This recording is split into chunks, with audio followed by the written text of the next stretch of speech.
Estou iniciando a gravação aqui, mais uma aula do nosso curso, né, uma mentoria coletiva.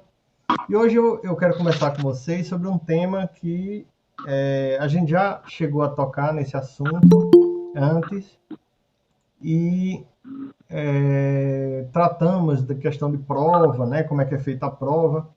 Mas eu quero dar uma ênfase maior no tema, porque é um tema que vai se repetir muito. Vocês vão ouvir falar muito nesse tema. Alguns de vocês já estão trabalhando com essa área, que é a área dos benefícios acidentários, né? Ou, aliás, dos benefícios por incapacidade em geral, né? Não só acidentário, mas os benefícios por incapacidade em geral. Ou seja, quais são os benefícios por incapacidade, né, que a gente está se referindo? A gente está se referindo ao benefício de auxílio doença, né, que agora, com a reforma da Previdência, ele é designado como auxílio incapacidade provisória, é até mais adequado, né, esse nome, à condição do auxílio doença, porque quando se falava de auxílio doença, se tinha a ideia de que apenas quem estivesse doente é que teria direito ao benefício de auxílio doença. E não é verdade. Nós temos situações de incapacidade que são motivadas por acidente e não necessariamente por doença. Então, a designação nova, dada pela reforma da Previdência, é auxílio incapacidade provisória. Legal, mas de acordo com a situação que eu expliquei aqui para vocês. Então, além do auxílio incapacidade provisória, nós temos a aposentadoria por invalidez, né? A aposentadoria por invalidez que foi substituída na reforma pela aposentadoria por incapacidade permanente. A mesma situação, né? Apenas para esclarecer que a incapacidade advinda dessa aposentadoria é uma incapacidade permanente, né?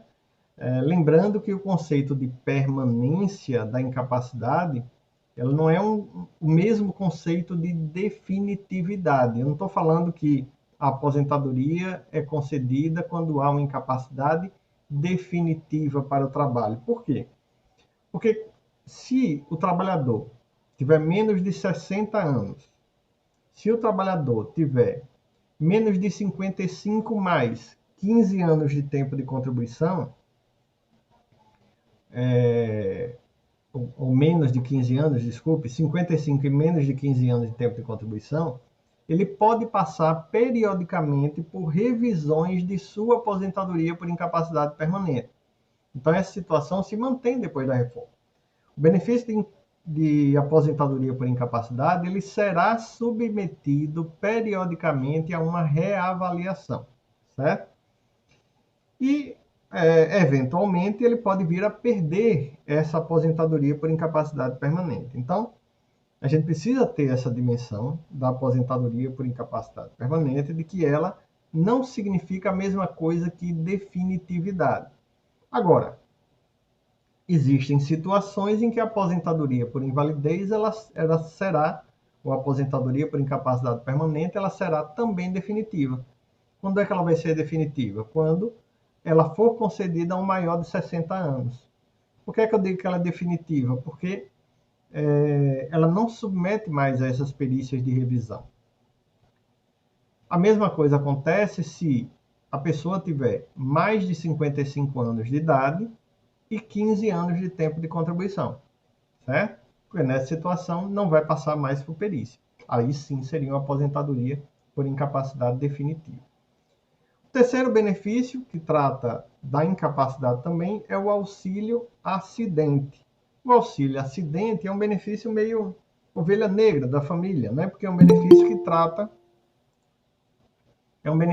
trata de uma incapacidade apenas parcial para o trabalho, ou seja, normalmente ele é concedido junto com a remuneração do trabalho, né? E ele tem natureza indenizatória. Vê como é diferente, né? Os outros dois benefícios não têm natureza indenizatória, tem natureza de benefício previdenciário propriamente dito. Não visam a compensar uma perda de capacidade para o trabalho. E no que isso é relevante para o auxílio acidente? É que o auxílio acidente, dada a natureza indenizatória, ele também não passa por revisões periódicas para saber se a pessoa continua incapacitado parcialmente para o trabalho, né? Então, ele é um benefício, em tese, para a vida toda. Por que que ele não é para a vida toda o auxílio acidente? O auxílio acidente não é para a vida toda porque, se vier a receber uma aposentadoria, ele perde o direito ao auxílio acidente. Então, você não pode acumular o auxílio acidente com a aposentadoria.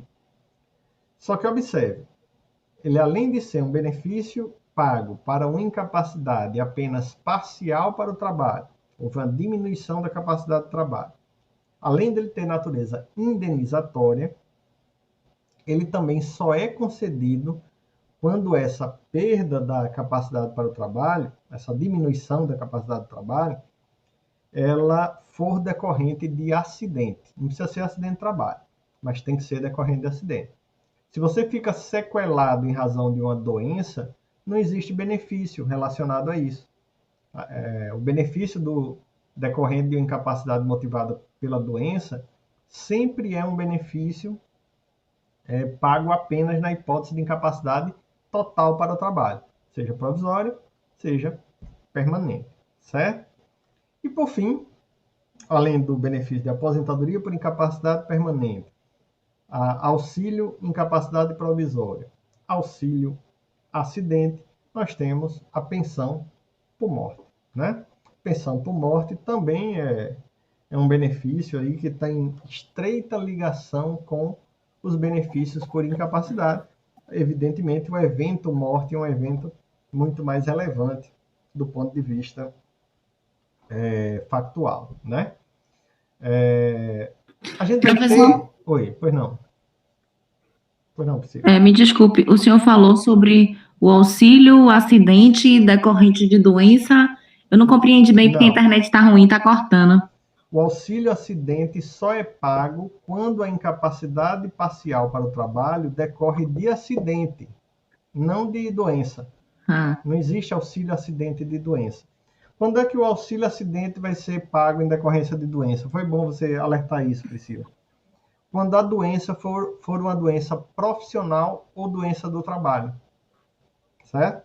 Porque a doença profissional, doença do trabalho, ela é reconhecida como acidente do trabalho, certo? Apenas para fins de curiosidade, a doença profissional é aquela que decorre diretamente das condições habituais que o trabalho é exercido. Então, por exemplo, um Lé, trabalhador... Pois não, Felipe. Lé é uma delas, professor? Lesão por Professor, esforço repetitivo em uma pessoa que é digitadora, por exemplo, né? É uma doença profissional. Ela é natural que um certo número de trabalhadores tenham lesão por esforço repetitivo quando na profissão de digitadores.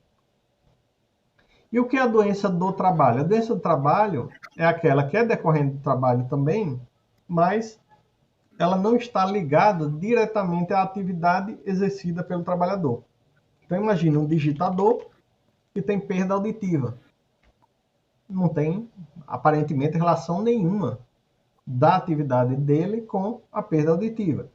Onde é que vai estar a doença do trabalho? Caso fique caracterizado que naquele ambiente de trabalho em que aquele digitador trabalha, existe lá uma máquina muito ruidosa, né, que emite um ruído acima dos limites de tolerância. Então ele está aqui trabalhando, um barulho de uma máquina muito forte, ele perdeu a audição, né? É uma doença do trabalho. Isso é considerado acidente de trabalho e é passível do recebimento do auxílio acidente. Certo? Priscila, quer falar alguma coisa? não. Ok. Então, o benefício de auxílio acidente nessas condições. A pensão por morte, a gente vai trabalhar em uma aula específica, certo? O que a gente vai tratar aqui mais é da situação do segurado vivo, aquele segurado que vai procurar o advogado em razão de ter alguma incapacidade para o trabalho. Veja, nós temos graus de incapacidade que são extremamente relevantes a gente conhecer, certo? A gente não precisa ser especialista em medicina.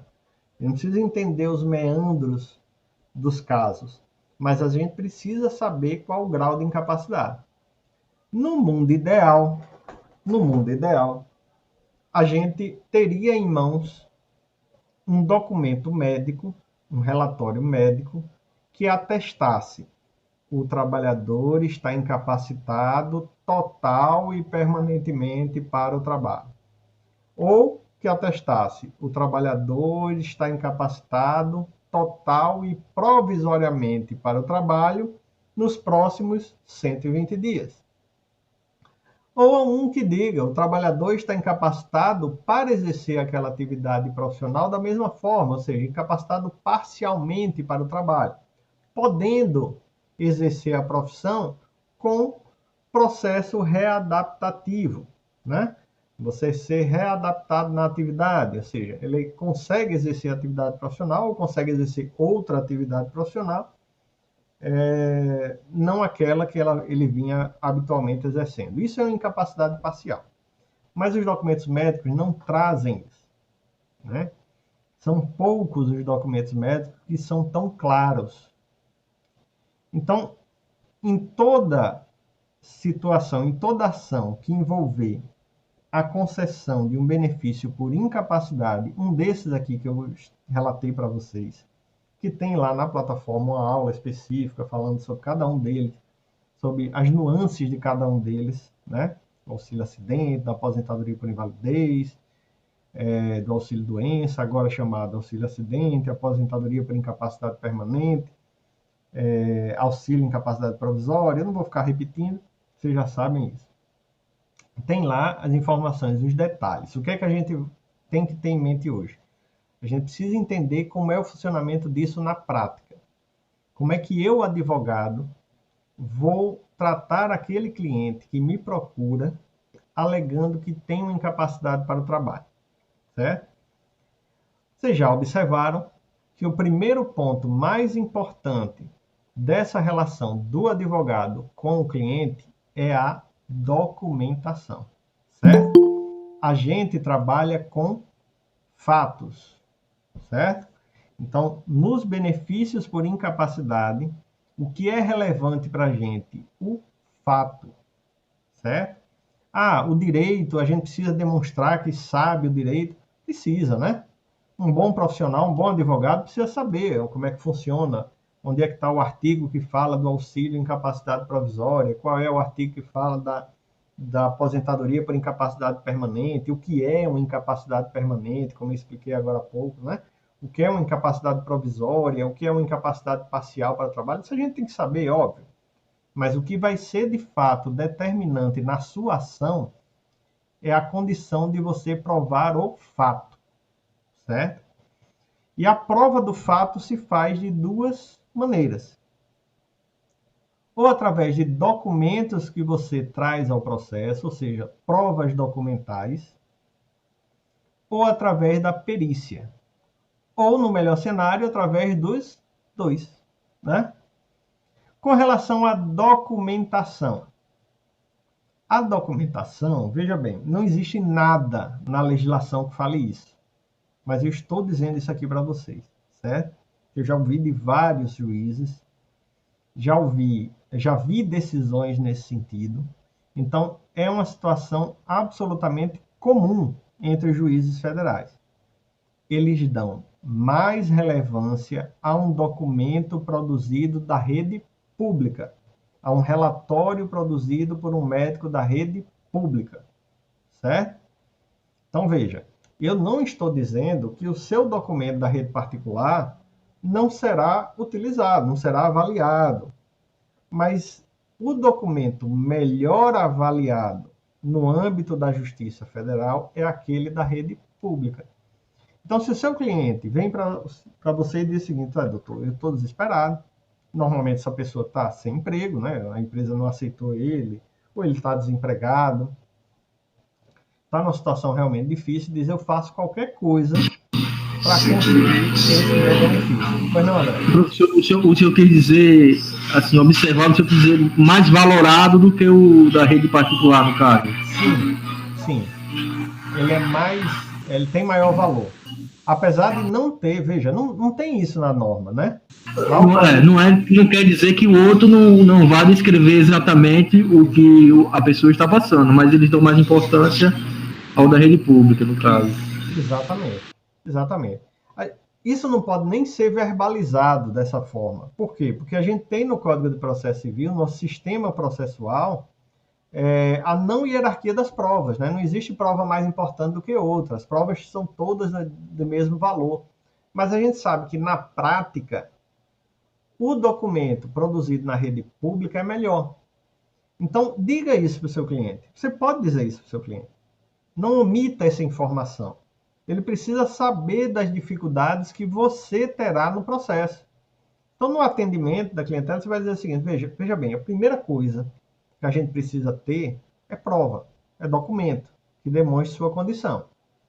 O que você está me trazendo aqui é a prova produzida por um médico particular. E aí diz, olha, o que seu médico colocou aqui. Seu médico colocou que sua incapacidade é de 30 dias e o atestado é do mês passado. Ou seja, você só tem direito a 30 dias. É o que está aqui. Ah, doutor, mas eu não estou em condição de trabalhar. Então, veja, não é uma parceria? Nós não vamos fazer isso juntos? Eu não posso resolver isso, eu não sou médico. Então, para que eu consiga trabalhar melhor, eu preciso que você me traga um documento médico. E esse documento médico é melhor que seja da rede pública. Ah, doutor, mas eu não consigo, eu não quero. Bom, mas o senhor está sabendo. Eu estou lhe dando as condições ideais. Se essas condições ideais não forem alcançadas, eu vou com o que eu tenho. Eu vou com o que o senhor está me dando. Mas o senhor já está sabendo, ou a senhora já está sabendo, que eu vou ter essa dificuldade. Certo? Abra o jogo com o seu cliente. Isso é muito importante. Então, com relação aos documentos, relatórios médicos. Exames. Muito cuidado com os exames médicos. Porque juiz não é médico. Certo? O juiz não vai entender o exame. Quando você enche o processo com muitos exames, eu já vi advogado colocar hemograma no processo. Eu não sei vocês, mas eu não sei ler hemograma. Não sei nem qual é o limite de glicemia, essas coisas, que é coisa que todo mundo sabe. Né? E eu duvido muito que o juiz saiba também. Então, por que você vai juntar um hemograma no processo? Não há necessidade. Onde é que o exame é interessante? Pois não, André? O último que eu fiz aqui para um amigo, eu não sei se eu fiz certo, mas eu pedi para toda vez que ele ir no médico, ele fazia o exame e volta ao médico, né? Eu pedia para ele fazer conversar com o médico e para o médico fazer um laudo. Dizendo, fulano de tal, incapacidade para trabalho, por causa disso. Essa é a diferença entre o relatório e o atestado. O relatório é o laudo, né? Mais especificamente o laudo e o atestado. Nós temos 3 documentos médicos que são importantes. O laudo é o que vem no exame, é justamente isso. Normalmente o exame de tomografia tem lá no final o laudo. Ele tem, uma diminuição do espaço entre vértebras. Às vezes usam uma linguagem muito técnica, mas você olha ali, meio que dá para entender, né? Quando você olha ali no laudo, todo mundo já abriu o exame para ver o seguinte: deixa eu ver aqui se eu vou morrer amanhã, se eu não vou, né? Para saber ali. E meio que dá para entender aquilo que é dito ali no exame. Mas não é o ideal, né? Você vai pegar apenas aqueles laudos de exames que sejam compreensíveis. Ou, se você tiver esse cuidado, você vai pegar esse laudo, esse resultado do laudo, e buscar na internet alguma informação sobre ele que lhe favoreça, certo? Mas o laudo nunca vai dizer sobre incapacidade para o trabalho, né? O laudo não vai lhe dar essa possibilidade. Já o relatório, veja, o relatório quem pode fazer é o médico que acompanha o paciente há um certo tempo. Ele vai dizer quando iniciou o tratamento, qual foi o tratamento. Por que o relatório é importante? O relatório é importante porque você pode definir a partir dele quando surgiu a doença. Né? Ele disse que iniciou o tratamento lá em 2003. Se ele fez o pedido de aposentadoria em 2003 e foi negado, Eu vou dizer, olha, ele tinha direito à aposentadoria lá em 2003. Olha aqui, ele já foi diagnosticado. Tem aqui no relatório médico que o médico acompanha ele lá desde 2003. Aí eu vou atrás de um atestado lá de 2003, de um exame de 2003, esse tipo de coisa. Que vai subsidiar o relatório. Mas o documento, o relatório, ele vai ser o principal. Ele vai ser o mais importante aí para fazer o histórico da doença. Certo? E o atestado? Né? O que é o atestado? O atestado é justamente o documento do médico dizendo que hoje, nas situações atuais, ou na situação atual, o seu cliente não tem condições de trabalhar. Por quanto tempo? O atestado tem que dizer. Ah, é permanentemente? O atestado tem que dizer. Não tem condições de exercer nenhuma atividade laboral. Ah, não tem condições de exercer atividades profissionais por 120 dias, 60 dias, por 30 dias. Isso é o atestado. E o atestado vai do céu à terra, né? O atestado pode ser muito ruim ou muito bom. Ele é muito ruim quando ele não atesta nada. Ele simplesmente diz que o sujeito tem aquela doença. Veja, é o pior atestado que tem na face da terra é aquele que diz o seguinte: o autor, o fulano de tal, né, bota lá o nome dele, é portador da doença tal, CID tal. Acabou com um advogado. O do amigo tava todos assim, professor. Só dizia, olha, tá com tal doença. Não, aí eu expliquei ele, olha, você volte no médico e peça um relatório, porque o perito que vai lá examinar, ele não convive com você, ele não sabe de sua situação de saúde, ele não sabe nada. Ele vai olhar os seus documentos médicos. Se tiver só isso, ele não sabe se você pode ou não trabalhar. Exatamente.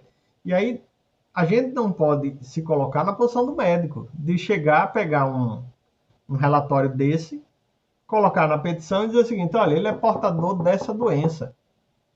E, em razão dessa doença, ele tem direito à aposentadoria por invalidez. O juiz vai perguntar: e quem é você para dizer isso? Né? De onde é que você tirou isso? Veja, não descarto a hipótese de você, com o seu poder de investigação, ir atrás de literatura médica, de uma coisa, de outra, para colocar no processo e fazer uma bela tese de doutorado nas ciências médicas. Não descarto essa hipótese, certo? Agora, eu acho muito pouco provável o juiz lhe dar atenção, certo? Por quê? Pela experiência que eu tenho, juiz olha documento médico. O juiz quer saber do fato. E, de fato, ele precisa fazer a ligação entre o seu cliente e a incapacidade para o trabalho. Ok? Então, veja. Documentos importantes. Professor, Pois não. você não acha também que o juiz se escora muito nos laudos periciais, não? Até não. Até não, Felipe. Agora é o seguinte. Depende muito da postura do advogado em relação ao laudo do perito. Eu já vi, veja, aqui para nós, certo? Essa gravação não saia. Até hoje, eu já vi mais juízes criticando o laudo do perito, dizendo que ele não responde direito, ele faz as coisas muito superficial, ele não diz o que eu quero dizer, do que elogiando. Agora, se no processo tem um laudo do perito que ele indicou, e o advogado simplesmente não se manifesta sobre o laudo, não ataca o laudo, né, ele vai seguir o laudo. Ele vai dizer: olha, eu concordo com o laudo. Onde é que tem que estar a sensibilidade do advogado? A sensibilidade do advogado está em aproveitar o que o laudo te traz de bom. Imagine lá um laudo que diz o seguinte: olha, veja a percepção. Uma das perguntas que todo juízo faz para o perito é o seguinte: existe tratamento no SUS dessa moléstia? Okay? Aí o perito diz lá: existe tratamento, existe uma cirurgia que pode ser feita para esse tratamento, ou existe uma prótese que pode ser implantada no sujeito nessas condições.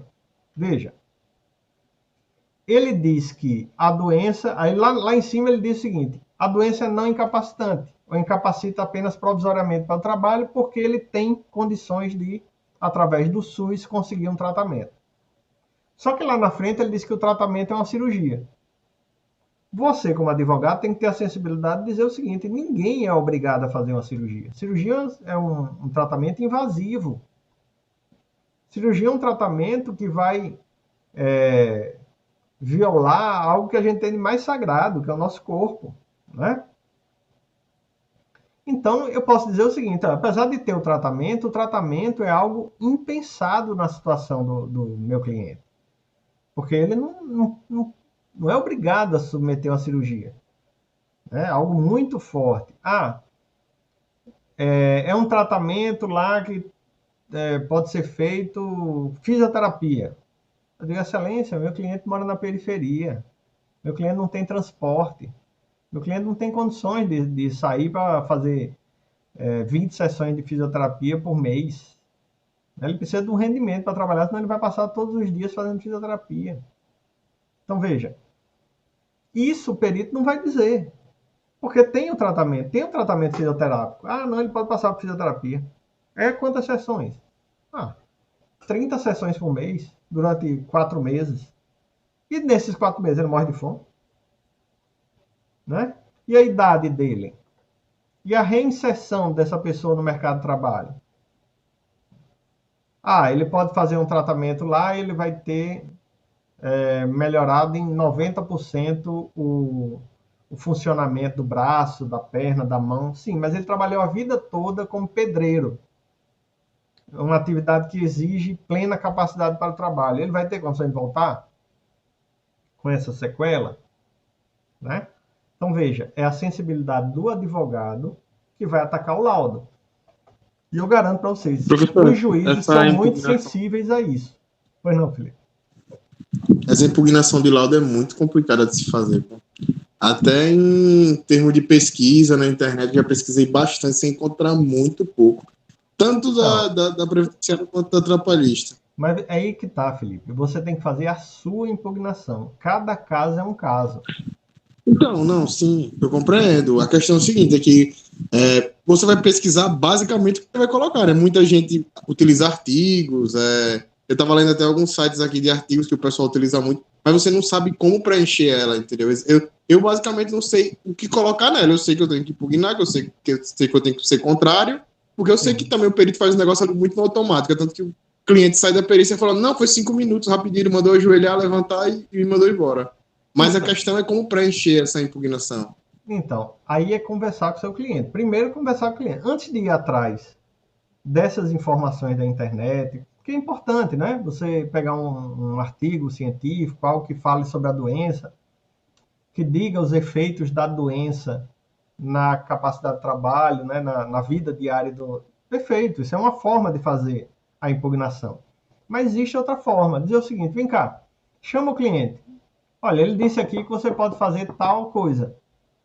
Essa coisa aqui tem no SUS. Ele pode chegar para você e dizer, mas doutor, eu já tentei fazer isso. Não tem não. Tem hora que falta médico, tem hora que falta equipamento, tem hora que eu falto porque eu não consigo chegar mais lá. Eu já fui 2 vezes e gastei minhas passagens. Entendeu? E esse é o tipo de dificuldade que o juiz quer ouvir.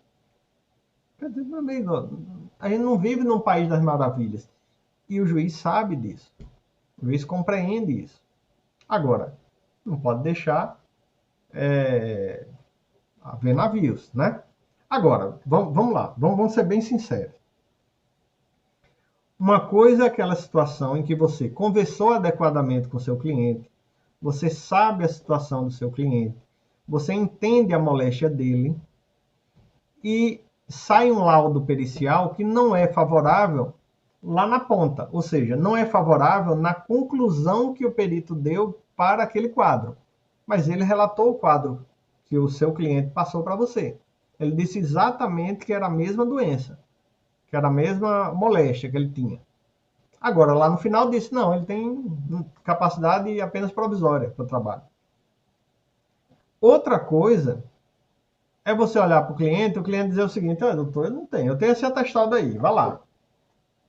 Com esse atestado aí de 30 dias, tal, de 60 dias, eu quero aposentadoria por invalidez. Aí vem o laudo do perito pau matando. Você conversa com o seu cliente, ele não dá subsídio. Você tem que concordar com o laudo. Vai fazer o quê? Você vai dar murro em ponta de faca? Não vai. Então você tem que ter essa sensibilidade também de saber que tem causas que são muito claras e tem causas que não têm a menor viabilidade. Tem causa que já nasceu errada, né? Eu acho que o grande ponto de maturidade da advocacia no direito previdenciário é quando você diz não. É quando você pega a causa e diz o seguinte, amigo, infelizmente eu não vou trabalhar assim. Eu não vou trabalhar com essa documentação que você me trouxe. Eu não confio no seu direito. Ah, mas eu vou procurar outro advogado. Procure. É a minha paz de espírito que está em jogo. Não vou trabalhar num processo que me dá esse trabalho todo e eu sei que o risco... Veja, por que é que você não pega todo o seu dinheiro e investe numa ação da Vale? Eu vou investir na Vale. Eu vou ganhar muito dinheiro daqui na frente, porque o risco é muito grande, né? Você também não vai pegar uma causa, uma ação judicial, e o risco é muito grande, né? Esse ponto de maturidade a gente tem. Em determinado momento. Acredito que quem está começando, meio que tem que experimentar mesmo. Tem que experimentar porque, às vezes, o que o professor diz, o que o mentor diz, o cara diz que nada. Dá para passar. Dá para eu fazer desse jeito, dá para eu fazer desse outro aqui. E é bom que faça. Eu não estou dizendo para você que não pegue causas com documentação deficiente, não. Pegue, porque é uma experiência. Você vai sentir a dificuldade e na próxima vez que for passar por aquele caminho, vai saber por onde andar, certo? Então, recolha a documentação. Acabei pulando, né? Eu já passei direto. Documentação é muito importante.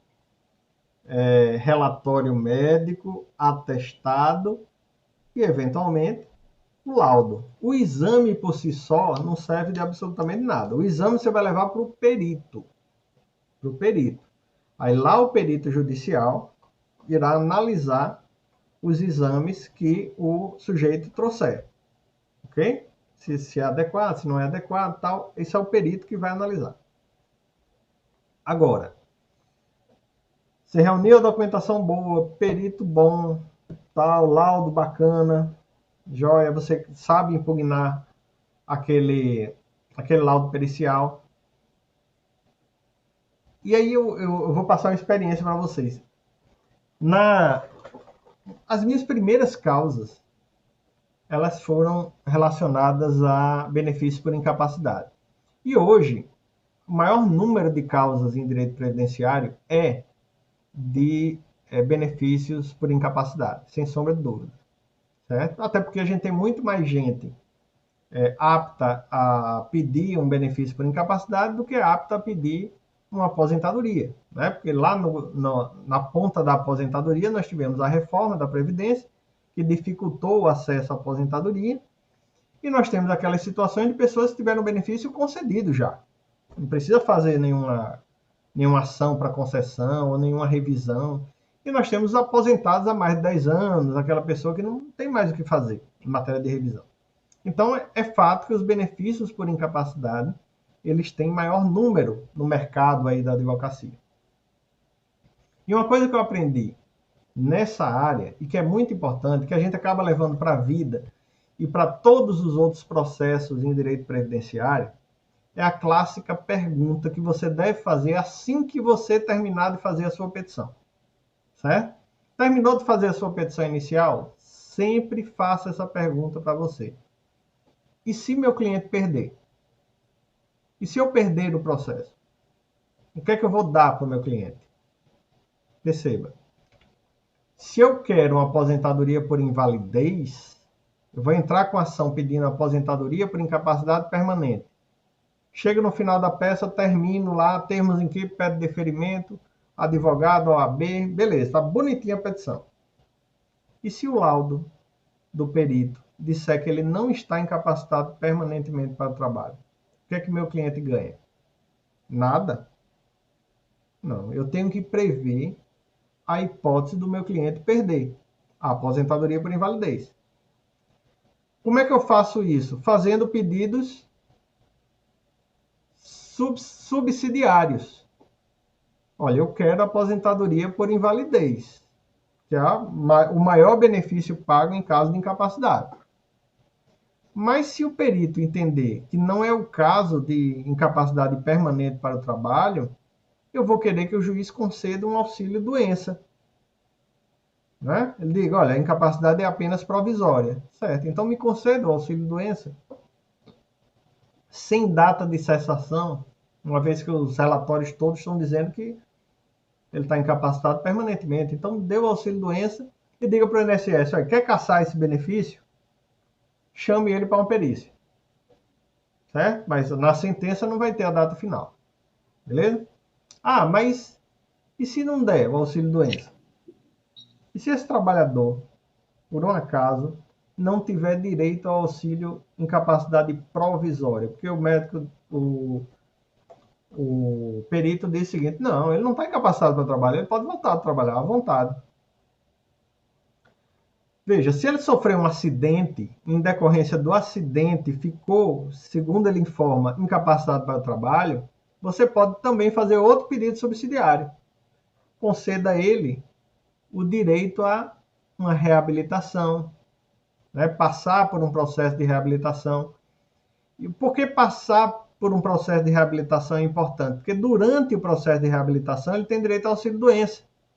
Ele vai ficar recebendo auxílio-doença. Então, depois do seu pedido de auxílio-doença, tão somente, você pode pedir o pedido de reabilitação profissional, que é um serviço dado pelo INSS para que ele faça curso, tenha acesso a prótese, a órteses, né, para poder ser recolocado no mercado de trabalho.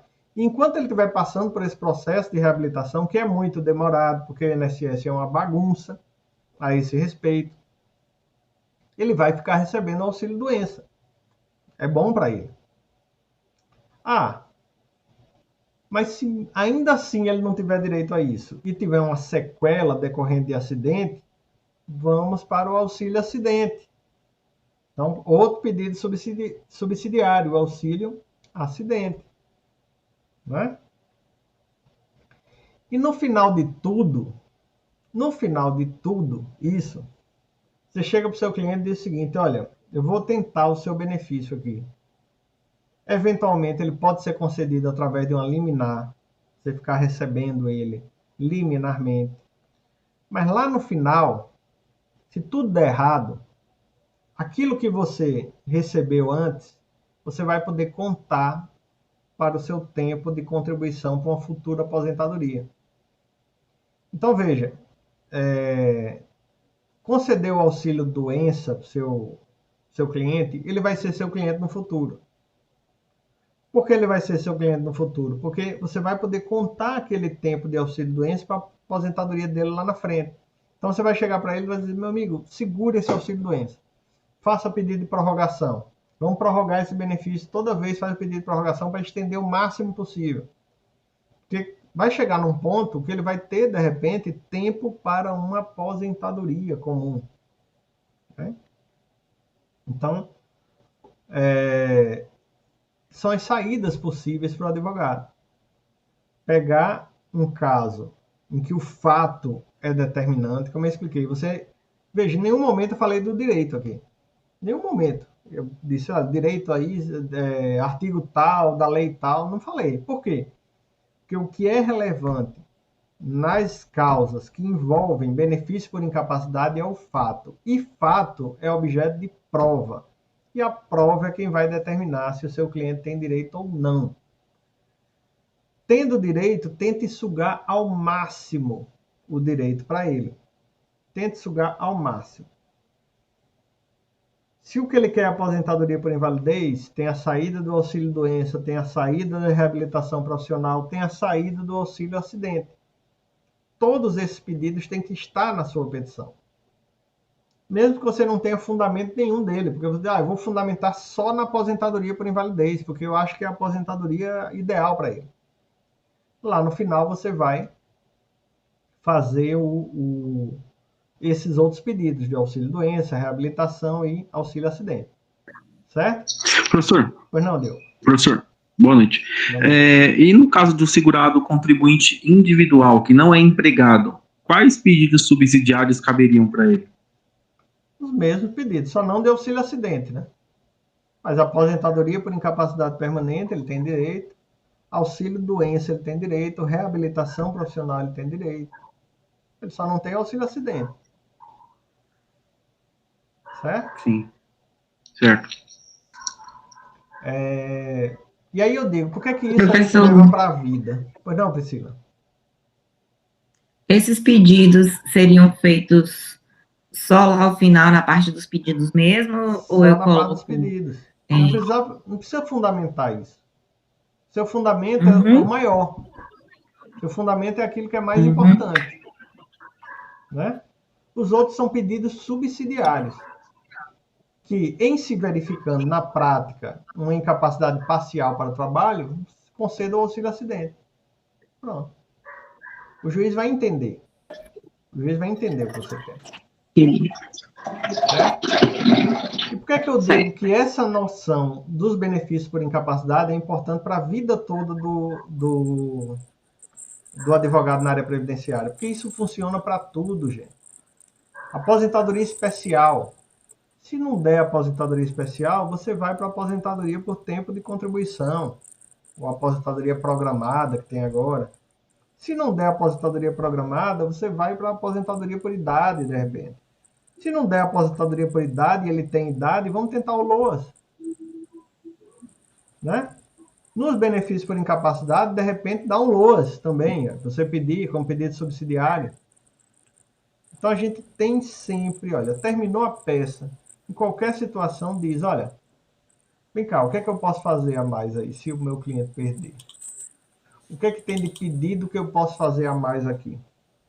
Não focar só naquilo que é o nosso objetivo principal, tem objetivos acessórios. Eu acabei de fazer uma petição de memoriais, muito interessante. Todo mundo sabe que os processos da vida toda estão suspensos, né? Por uma decisão lá do STF.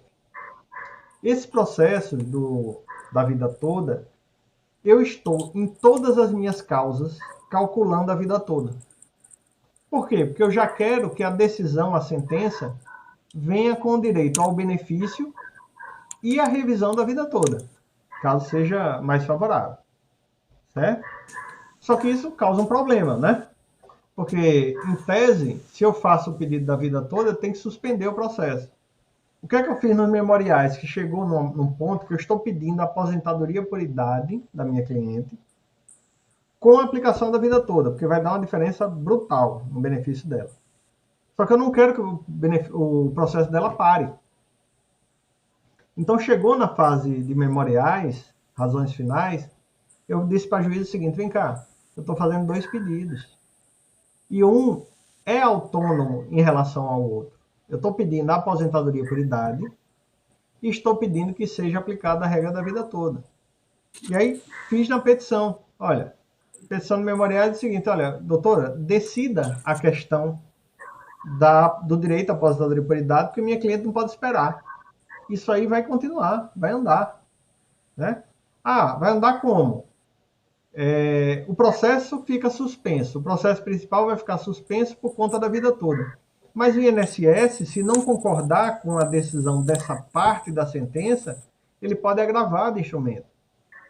Tem agravo de instrumento previsto, artigo 356, salvo engano, do CPC, que fala do julgamento antecipado parcial no mérito. Né? Ele agrava de instrumento e vai continuar a discussão sobre o direito à aposentadoria por idade. Saiu a sentença lá do acórdão do STF favorável à revisão da vida toda. O processo aqui embaixo continua. E vai continuar apenas para fazer a revisão daquele benefício que foi concedido. Da mesma forma, se ela negar o direito à aposentadoria por idade, eu vou recorrer. Só que ao negar a aposentadoria por idade, ela está negando, via de consequência, a revisão da vida toda. Aí eu vou poder recorrer para o tribunal, né? Aí vai ser a apelação, não vai ser mais agravo do instrumento, porque ela pôs fim ao processo. Deu para entender? Por que eu fiz isso? Porque eu pensei o processo dentro de alternativas viáveis. Agora, isso só foi possível porque na petição inicial eu já tive essa ideia. Eu já olhei para o processo, terminei minha petição e disse, e agora? O que é que eu posso fazer? E se meu cliente perder o processo? Ok? Então, levem isso para a vida de vocês. Usem o processo a seu favor. Pois não, Diogo? Ainda na questão dos pedidos subsidiários, Sim. o que estaria envolvido na reabilitação profissional de um contribuinte individual? O que ele poderia fazer? Digamos que o cara vamos pegar um caso, um pedreiro. Pedreiro, contribuinte individual, certo? Ele exerce sua atividade usando a força física, né?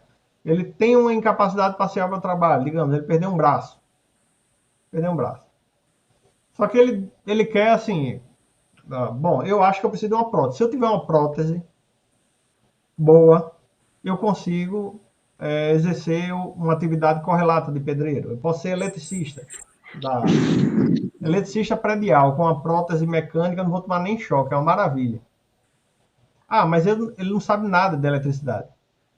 Bom, na reabilitação profissional, o INSS pode ter que fornecer para ele um curso de eletrotécnica. Uma prótese mecânica, uma prótese para ele poder usar o braço mecânico. Tudo isso faz parte da reabilitação profissional. Eu vou dar um caso bem clássico aqui, que eu tive há muito tempo. Inclusive, irmão de um juiz. Me procurou, ele tinha 30 e poucos anos na época. Ele era mergulhador da Petrobras, de uma subsidiária da Petrobras, em águas profundas. Tanto que ele desce lá embaixo usando um escafandro. Ele não pode descer daquele jeito de mergulhador de Fernando Noronha, não. Ele tem que usar um capacete assim, de ferro para poder descer lá embaixo a altas pressões. Então ele desce um tempo, aí vai mais para baixo e tal, tem uma série de protocolos. Só que acontece, quando ele estava lá embaixo, na câmara, a sorte dele é que ele estava na câmara de descompressão, ele começou a levar choque. Você coloque lá, por favor, no grupo de mediadores, viu? Um beijo. Ele começou a levar choque. E aí, qual foi a reação dele? Tirar o capacete. Nisso que ele tirou o capacete, estrangulou a coluna cervical dele. A pressão era tão grande que estrangulou. Ele ficou, desmaiou, ficou prejudicado aqui com a força do pescoço. Ele andava assim, feito um robô, um Robocop. Ele ficou com isso aqui duro, já não podia exercer a atividade de mergulhador. Não tinha como. Só que ele disse o seguinte, doutor, nessa condição que eu estou, eu sei que eu me aposento. Eu me aposento, porque eu estou realmente incapacitado para exercer essa atividade profissional. Não tenho dúvidas. Mas eu não quero me aposentar. Eu não acho justo eu, com 32 anos, me aposentar. Então eu quero que você entre com um processo para reabilitação profissional. Ele já veio certo, né? Irmão do juiz e tal. Beleza. Perfeito. Vamos pedir a reabilitação profissional. Só que no pedido de reabilitação profissional, a gente tem que indicar o que é que quer, para onde quer a reabilitação. E aí eu disse para ele, olha, você vai ter que me indicar. Ele disse, poxa, eu tenho um sonho de trabalhar como consultor de qualidade total. Porque eu conheço a área, eu conheço as empresas que trabalham nesse ramo de petróleo e elas precisam muito de um consultor de qualidade total, ISO 9000, ISO 9001, não sei o que, não sei o que. Eu disse, perfeito. Mas não tem curso aqui em Sergipe. O curso específico para essa área não tem em Sergipe. Só tem no Rio de Janeiro. Não tem problema. A gente faz e o INSS vai ter que pagar passagem de avião e hospedagem para você fazer esse curso. Deu tudo certo. Ele fez o curso, passou, pegou o certificado, começou a trabalhar a qualidade total. Anos depois eu encontro com ele. Doutor, foi a melhor coisa que eu fiz na vida. Eu agora viajo o Brasil todo, dando palestra, dando consultoria de qualidade total. Estou satisfeito. Né? Então, imagine. Era um pedido que seria um pedido subsidiário. Seria o pedido final lá. A aposentadoria por invalidez seria o pedido mais natural. Auxílio-doença, na hipótese de não ser concedida a aposentadoria por invalidez. Auxílio-acidente, de repente, viria até na frente. Né? Mas a opção dele foi pela reabilitação. Ele quer a reabilitação. E aí ele conseguiu, graças a Deus, a reabilitação profissional. Certo? E assim, a gente tem que trabalhar com alternativa. Eu vejo muito advogado se gabando de pegar os processos do cliente e dizer o seguinte: eu faço 2, 3 processos, 4 processos para o cliente. Eu faço processo de concessão. Depois que é concedido, eu já amarro com a revisão. Aí depois da revisão, eu faço isso, aquilo outro. Bicho, se eu puder fazer tudo de uma vez só, eu faço. Eu faço. Como eu estou fazendo. Vou pedir a aposentadoria do sujeito? Por que eu não calculo a vida toda também? Por que eu vou esperar o INSS conceder o benefício para depois fazer a vida toda? Já amarro tudo. Eu não sei nem se esse cliente vai ficar comigo depois. Né? É bom que eu já ganho. Vai que o cara procura outro advogado no meio do caminho, né, professor? Pois é. Acho o processo demorado. Está demorado demais. Vou atrás de outro advogado. E aí? Né? Então, a gente tem que olhar todas as alternativas possíveis para o cliente.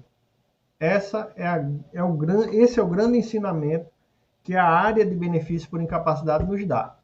É a grande tarimba que a área do benefício de incapacidade nos dá. É de olhar para o direito previdenciário sob todos os ângulos e todas as alternativas. Sempre. Ok? Bom, acho que por hoje foi só. Um abração a todos, uma boa noite, bom descanso. Professor, Pois não? já que o senhor está se despedindo, eu posso ficar para tirar uma dúvida com o senhor? Pode, rapidinho pode. Viu? Valeu. Bom,